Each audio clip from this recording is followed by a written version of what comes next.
What's going on, man? Welcome back to the basement. I'm Ron, and it's Friday, which means it's time for our 10 starts and stats video for week 3 of the fantasy football season. This is where I give you guys 10 players that I'm higher on than consensus for this week, and I give you a stat to go along with it. A lot of these guys are fringy players, they're RB3s, wide receiver 3s, flex plays, and it's designed where we are now in a really rough patch of the fantasy season. We have a Debo injury. Kittle's now potentially out. Of course, you have Pacheco, McCaffrey, just injuries across the board. So I think a lot of us out here are probably throwing darts at our starting lineup, and that's what this is for. We're going to go as deep as my running back 45 in this video. So this is across the board. If you need a spot start, if you want some fun for DFS, this is your video. And first up, we're going to cut all the nonsense. We're going to get right into it. We're going to talk about JSN. Now, I do want to say, I had some comments on the last video. These guys, of course, JSN's like a back-end wide receiver 2 this week, and this is probably our most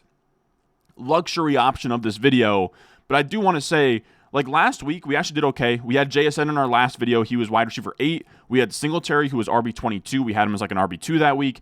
Daniel Jones was QB6, and I stuck my neck out and said he was a fine streamer. And then Austin Eckler was RB25. So those are all guys, 4 out of 10. When we're digging this deep, I'll take, a 40, 50% hit rate when it comes to this video. And first up with JSN, he is the wide receiver 22 in my rankings. He's at home versus the Dolphins. That's only one spot ahead of consensus, right? That +1 just means that he's wide receiver 23 by consensus. I just want to give you guys one last vote of confidence on JSN. Fire him up in the lineup. And for every single player you're going to see here, we have a stat to go along with it. It's kind of like long-winded, but I know you guys definitely enjoy some of the research stuff. But with JSN, I just want to go back to the well here. So I said going back to the well after a 12-catch, 117 game last week, the Dolphins are ranked as the second worst pass EPA per play defense. They are also the sixth best rush EPA per play defense, which could be a pass funnel, right? They are really good against the run. They are not great against the pass, and they run man coverage at the 8th highest rate in the NFL. Man coverage is why we liked JSN last week. He leads Seattle wide receivers in targets, yards, and average depth of target versus man coverage, which is crazy considering that Lockett and Metcalf work much more downfield overall. But versus man, that's where you get those seam shots for JSN. Miami slot cornerback Kahlil Herbert, I don't know if I'm saying that name correctly, has the worst coverage grade among all cornerbacks on PFF. The home favorite game script is the only reason this isn't a complete smash spot. So this guy, Kahlil Herbert, he is one of the worst corners in the league. He has the most slot coverage snaps for the Dolphins. They are really weak on the inside, where they have like Ramsey on the outside. Their outside corners are fine. This is another JSN game. Man coverage, bad slot corner. Again, I have him as a wide receiver 2 this week, even though he's probably seen across the industry as more of a wide receiver 3. Now, after that, we have Zach Moss here. Of course, he's consensus RB21 this week. I have him as RB20. Like I said, we're going to get deeper here, but this is somebody that I want to say is really seen as more of like a flex RB3 player where he hasn't really been great to this point, where I do want to sort of check where he's at scoring-wise right now. I can't believe I can't imagine it's really all that great at this point. Just in terms of total PPR points, Zach Moss is, he's the RB30. So putting that RB20 this week is kind of aggressive, but I have him as a must-start this week. He is going to be at home versus Washington. I'm one spot higher than consensus. And I will say, not all these are going to be like, okay, I'm like 10 spots higher than consensus. Some of these guys are just, I like this guy's matchup a lot. Here's why you should play him. And with Zach Moss, he is a must-start RB2 this week versus Washington as a -8-point favorite at home. He has by far the highest odds to score a touchdown over on FanDuel. You can see -165. Next highest is 105 for Chase, then 140 for Daniels, 165 for Brian Robinson. So you can see, in terms of -165, I want to say that's like a 65% chance to score a touchdown, something like that, much higher than the others, where Jamar Chase is even under 50% there. So Zach Moss is a really good bet to score a touchdown. Moss should get there on environment, right? That's going to be at home. Huge favorites on Washington, and volume. He has 26 opportunities to chase Brown's 10, including all 3 inside the 5 carries. So he's going to be used on the goal line. It's the perfect game script. The Bengals offensive line has also been pretty good. I want to say that they are top 5 in both run block win rate and pass block win rate. So Zach Moss, like I said, fire him up. I think the Bengals are also implied for the second most points this week. He's a great bet to score a touchdown. He should handle most of the work against a soft-ish Washington defense this week. Now, after this, we have T. Higgins, and this is where we get a little bit deeper, all right? He is my wide receiver 37. Again, at home versus Washington. He is the consensus wide receiver 57. We are going out on a limb here for T. Higgins, and I get it. We didn't know that he had an injury heading into the season, right? Then the season comes around, and he's like, I'm 100% ready to go, and then week 1 he doesn't play, and then week 2 he doesn't play. And now we get this report from Joe Daneman. T. Higgins says he's confident he can be his usual self if he plays on Monday. Higgins says it's his plan to play. So I get why that might be tough to trust, right? We've seen this story before. We've seen T. Higgins say he's good to go, and then he plays, or he doesn't play, or then he plays and he's just a decoy the entire game. There's 100% decoy risk here, but in a week with so many injuries and so much uncertainty at wide receiver, you have a spot here where the Bengals are projected to score a lot of points, and also Washington is a brutal pass defense. Of course, the stat I wrote up is I know we have trust issues with T. Higgins, but with the injuries this season, you should fire him up. He gets a dream matchup versus the Commanders, who have allowed the second most fantasy points to wide receivers, along with the most passing touchdowns to opposing offenses. He is a boom-bust wide receiver 3 for me. They gave up 20 points to Chris Godwin. They gave up 20-plus points to Mike Evans. And then last week they played against Malik Neighbors and gave up a ton of points to Malik Neighbors. They are a brutal pass defense. I think they also gave up a touchdown to Wan'Dale Robinson. T. Higgins, I like him to potentially score a touchdown. I think a 3 for 60 and a touchdown stat line for T. Higgins makes a lot of sense. And where I have him, I have a lot of spots where I am firing him up. Now, I will say it's a little bit tricky. He's playing on Monday night. It seems like he's going to play, but I would try to have a backup option just in case he gets a late inactive. Then you can fire up Andre Yoshivas if you need to. Then after that, we have Cam Akers. He is my RB24 on the road versus Minnesota. That is 24 spots higher than consensus, probably because they're not all the way caught up to this Joe Mixon injury, but we had no Joe Mixon and we had no Dameon Pierce this week at practice. They are both probably not going to play. Now, the stat we have here is with Joe Mixon and Dameon Pierce set to miss time this weekend, Cam Akers is a fringe RB2 this week in a dome game with the Texans projected for the 9th most points this week. The Vikings just let Jordan Mason rush for 100 yards and a touchdown. Cam Akers has better odds to score a touchdown than Justin Jefferson or Nico Collins at minus 125 on FanDuel. He's only rostered in 5.6% of ESPN leagues. So I will say, if you're watching this video and you're down bad at running back, go see if Cam Akers is on the waiver wire. He did slip through the cracks, as it wasn't really obvious on Tuesday, Wednesday when waivers ran that Cam Akers would be the RB1 or that Mixon would go down. So he could 100% just be sort of chilling on your waivers right now. Honestly, let me know if he is and you just grabbed him. Let me know. I am very curious.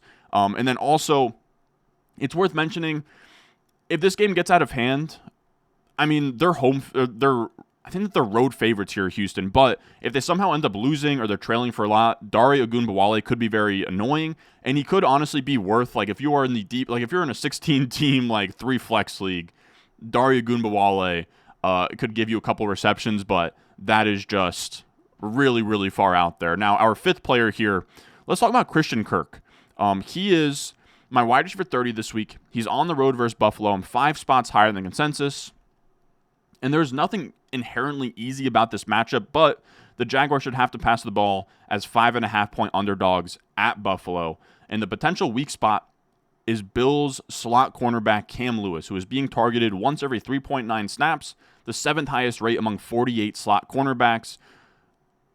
Really good evidence of that was Greg Dortch in week 1 where he had 8 targets. And then who did they play last week? Oh, they played Miami, but Jonnu Smith is kind of their slot receiver. And Jonnu Smith had 7 targets or something in that game as well. And now you have Christian Kirk, who's a slot receiver, and also had the 5th most unrealized air yards last week with 95. And he also had a touchdown called back on an illegal shift. So he could have had 95 yards. He could have had a touchdown as well. That was called back in kind of a pretty brutal game for the Jaguars. They could bounce back here. They could at least be challenged to throw the ball and play from behind against the Bills. And to me, he is a wide receiver 3 play this week after a brutal start to the season. You guys know I'm not really even the biggest Christian Kirk fan of all time, but I think this week it makes a lot of sense, especially with Evan Ingram out. Now, with Evan Ingram out, or likely to be out with his hamstring injury, I like Brenton Strange as well. He is a second-year rookie, he's not a second-year rookie, but he's a second-year tight end out of Penn State, I want to say.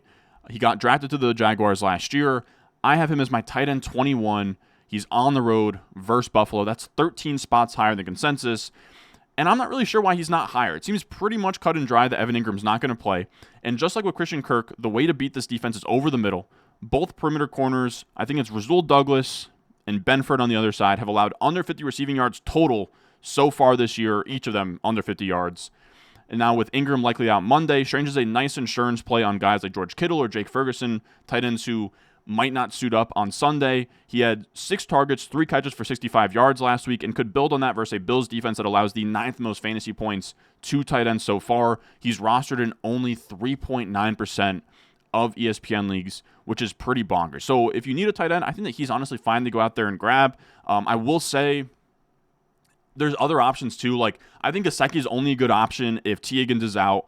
And then Zach Ertz is probably a higher floor option if you'd like as well. But I think Brenton Strange is honestly a fine streamer tight end, especially in those deeper leagues. And I do think I think there's a really good chance it's either or, right? I think either Kirk or Strange will have a good game just with how you can beat this Buffalo defense. Now, I will say as well, shout out to Underdog Fantasy. They have an Underdog NFL account that gives you notifications. And then they also have a beautiful account that tells you what pick'em specials are going on right now. Make sure you check out Underdog Fantasy. Use promo code RON. They'll match your first deposit up to $1,000. You can find that link in the description and the comment section down below. It'll take you to Underdog Fantasy. You'll use my code, promo code RON, and you can go out here and get a free pick on CeeDee Lamb. You can go higher on 0.5 total yards. They have so much stuff going on. We actually won $1,000 in this stream from last week. Now, this is going to come out on Saturday night or Friday night. The minute that I post this Friday night, I will be going live as well if you want to hang out. I'm going to be answering fantasy football questions. I'm going to be doing some of these drafts. We did 6 of them last Friday. $30 total. We won $1,000. We had like Kamara. We had Kyler, McBride. I'm trying to think of what the team looked like. It was honestly a pretty sick team. We got 17th place, $1,000. Was really cool. So make sure you check it out. You can do drafts. You can do the pick'em lobbies. You can do other sports. I know hockey and basketball are coming up. All of that good stuff. Now, our next play here is Javante Williams. And hear me out, all right? I have him as my RB29. He is on the road versus Tampa Bay. I have him 2 spots higher than consensus, but I really just want to give you a vote of confidence to fire up Javante Williams. I will be playing him myself in my home league this week. And here's why. With Vita Vea, I always screw up his name, dude. With Vita Vea and Kahlil Herbert set to miss Sunday's game, Javante Williams is a fine RB3 versus a Bucs defense that is allowing the 6th most fantasy points to fantasy running backs. You can see the report up top. Todd Bowles says that Vita Vea has gotten better, but we'll have to see how much better he gets before Sunday. And I believe that Kahlil Herbert has already been ruled out. Vita Vea is trending there as well. Now, I'm not expecting efficiency here, but the Bucs have allowed a league-high 19 receptions to running backs through 2 weeks. That's via Rich Rebar. Javante currently leads the Broncos in receptions and saw season highs in snap share, rush attempt share, route share, and target share in week 2. So there's a really good chance that Javante can rack up, 6 catches for like 30 yards, give you like 40 rushing yards, and then maybe sneak in a touchdown and give you a nice 10 to 15 point week as your RB2. And for me, I can live with that in a lot of my builds. Now, another running back who's in the same spot of you drafted this guy to start early on in the season, and I think you probably should this week, and that is Chuba Hubbard as my RB28 on the road versus Las Vegas. That's right where consensus has him, but I want to say that he is, I don't know, the Panthers just have this stink on him where I don't think that you would expect Chuba Hubbard to be ranked as the RB28 this week, but I want to give you the vote of confidence to start him. We have the rejuvenated Panthers here. They have Andy Dalton, and that should allow for a much better environment for Chuba Hubbard in this game. Maybe we'll even see his first run inside the 5-yard line. I can't trust enough, fellas.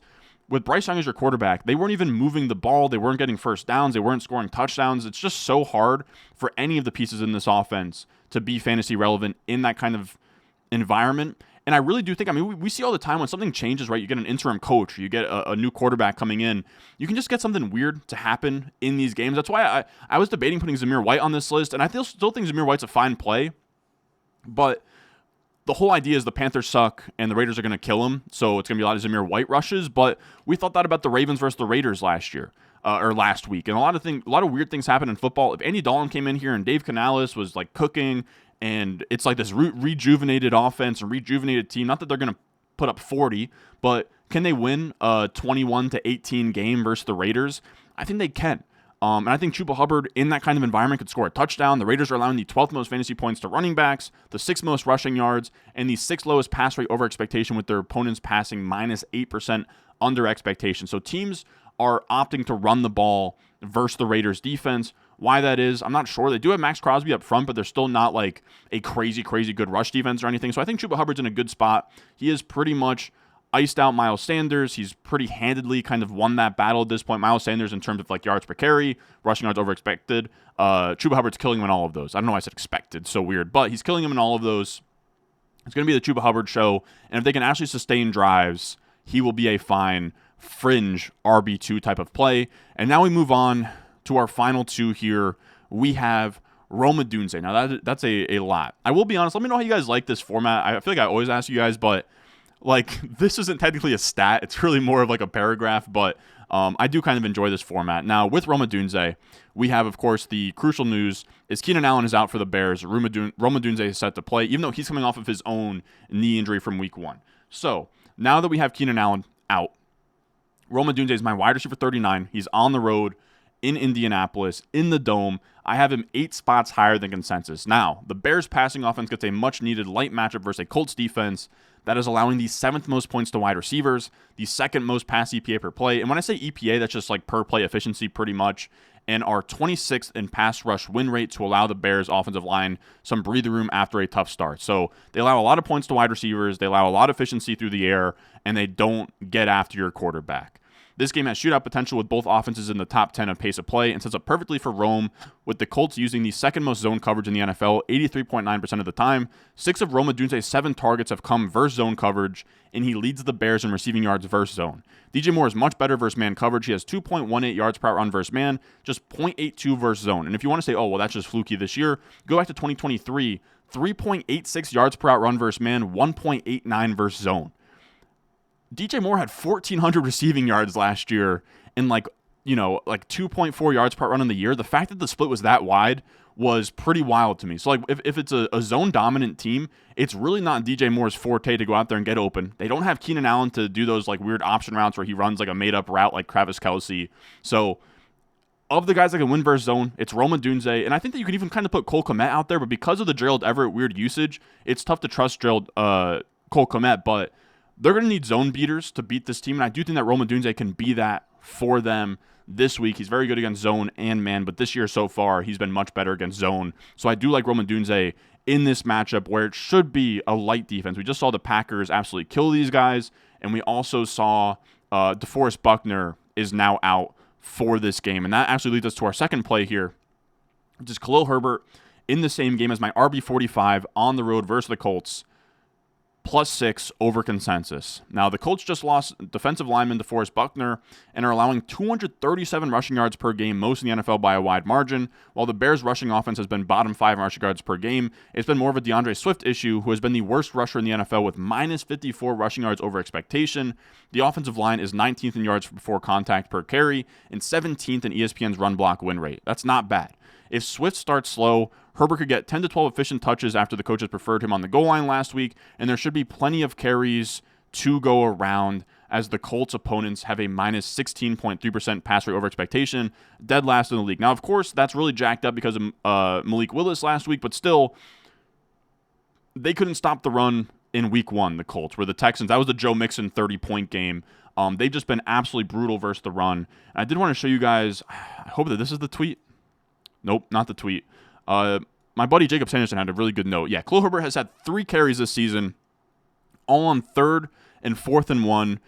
He also had 1 on the goal line. So coaches are tipping their hand on who they trust in high leverage moments, yet Swift remains out there for 85% of early down snaps overall. Pretty much saying that it's because of the money. And I think that he actually makes a really good point that in the high leverage situations, when they really need it, right? 3rd and 1, 4th and 1, on the goal line, those touches have actually gone to Kahlil Herbert. So that tells us inside the mind of Shane Waldron and Eberflus, they know Kahlil Herbert has been the better running back than DeAndre Swift. And I have to assume, right, the offense has been absolutely stalling, partly because they haven't been able to establish a running game. If they go into this game and the running game sucks through the first quarter, and DeAndre Swift still can't give you anything against the Colts defense, I have to assume, I have to believe that we're going to see some Kahlil Herbert usage. And if he can just get 8 to 12 touches versus a really bad Colts defense, I do think Kahlil Herbert is good enough to give you, 10-plus PPR points in that spot. Again, this is a desperation start. I do want to put a big fat disclaimer on the entire video. I am not saying if you have, I'm trying to think of a guy, if you have J.K. Dobbins as your RB2, do not sub him out for Kahlil Herbert. This is not what this video is at all. It is just simply if you're down bad, you got nothing but air at RB2, and you're sitting there and you're looking at like, Tank Bigsby and Ray Davis and Kahlil Herbert sitting out there on waivers, go grab Kahlil Herbert and put him in your RB2 spot. That's about it. If you want to put a fun pick a bench or underdog as well, you can do that too. Or if you want to see how I have these players ranked across the board, my weekly rankings are out over on the Patreon, patreon.com/Ron Stewart. You can find that in the description and the comment section down below. I have my top 50 running backs ranked, my top 60 wide receivers, so on and so forth for week 3 here. You get my waiver wire article, my rest of season rankings, all of that good stuff. But if you can't support there, just leave a like, subscribe, and I will see y'all in the next one.